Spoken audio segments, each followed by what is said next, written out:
सुकरात Athens में रहने वाले दर्शकों में से एक थे। कभी कभी वे गलियों के नुक्कड़ों पर अपने पास लड़कों लड़कियों को इकट्ठा करते थे और उनसे कई तरह के प्रश्न पूछते थे तथा उनके प्रश्नों का हल खोजने में उनकी सहायता करते थे। नगर परिषद के सदस्यों को महसूस होने लगा था कि सुकरात युवक युवतियों को उनका विरोध बना रहे थे। उन्होंने सुकरात को राजद्रोह के आरोप में बंदी बनाने का आदेश दिया। उन पर राजद्रोह का मुकदमा चला और उन्हें मौत की सजा सुनाई गई। उनकी फांसी का दिन तय किया गया तथा तब तक जेल में रहने का आदेश दिया गया। यह निश्चय किया गया कि फांसी के दिन सुकरात को हेमलॉक नामक जहर का एक प्याला पिलाया जाएगा। सुकरात के कई मित्र तथा अनुयायी थे। वे सुकरात से जेल में मिलने आते थे तथा घंटों बैठकर उनसे वार्तालाप किया करते थे। सुकरात एक शांत प्रकृति के व्यक्ति थे। जेल में रहकर भी वे इसी तरह शांत भाव से ही अपना समय व्यतीत करते रहे। फांसी से कुछ दिन पहले जेल के अंदर सुकरात को खिड़की के बाहर से एक संगीतमय धुन सुनाई दी।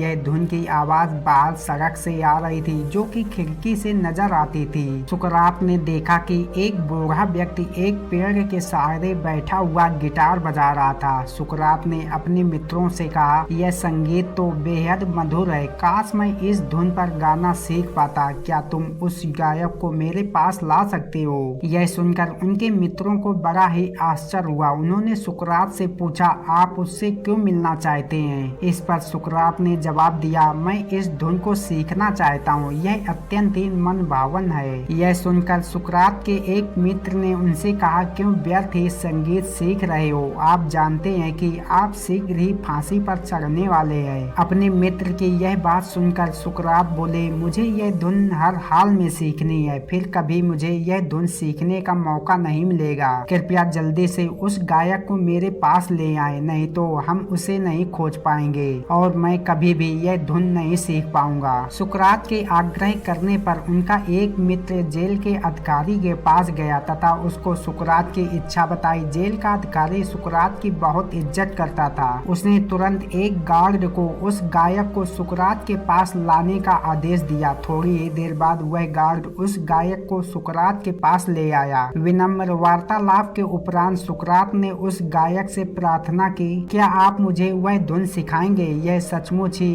बहुत प्रिय है। यह सुनकर गायक वहीं बैठ गया तथा तरह तरह की धुनें निकालता रहा। उन्होंने लगभग 2 घंटे तक इसका अभ्यास किया। फिर उस गायक ने सुकरात का गाना सुनकर कहा, हे आदरणीय महापुरुष, आप भी मेरे जैसा अच्छा गा लेते हैं। सुकरात भाव विभोर हो गए और बोले, मैं तुम्हारा धन्यवाद करता हूँ। आज को मैं कल से बेहतर जानने लगा हूँ। मेरे जीवन के अंत होने तक मैं बहुत कुछ नया सीखना चाहता हूँ। सीखने की कोई उम्र नहीं होती। इतना अच्छा संगीत सीखने के लिए मैं तुम्हारी कोट कोट धन्यवाद करता हूँ। यह कहकर बाद में सुकरात व उनके मित्रों ने उस गायक को भली बात विदा कर दिया। इस कहानी से हमें यह शिक्षा मिलती है कि ज्ञान का भंडार अत्यंत विशाल है। कोई भी व्यक्ति चाहे कितना भी ज्ञानी क्यों न हो, परंतु वह अपने जीवन काल में कभी भी पूर्ण रूप से ज्ञान प्राप्त नहीं कर सकता। वह हर दिन कुछ न कुछ नया देखकर अपना ज्ञान बढ़ाता है। ज्ञान की कोई सीमा नहीं होती। धन्यवाद मेरे दोस्तों।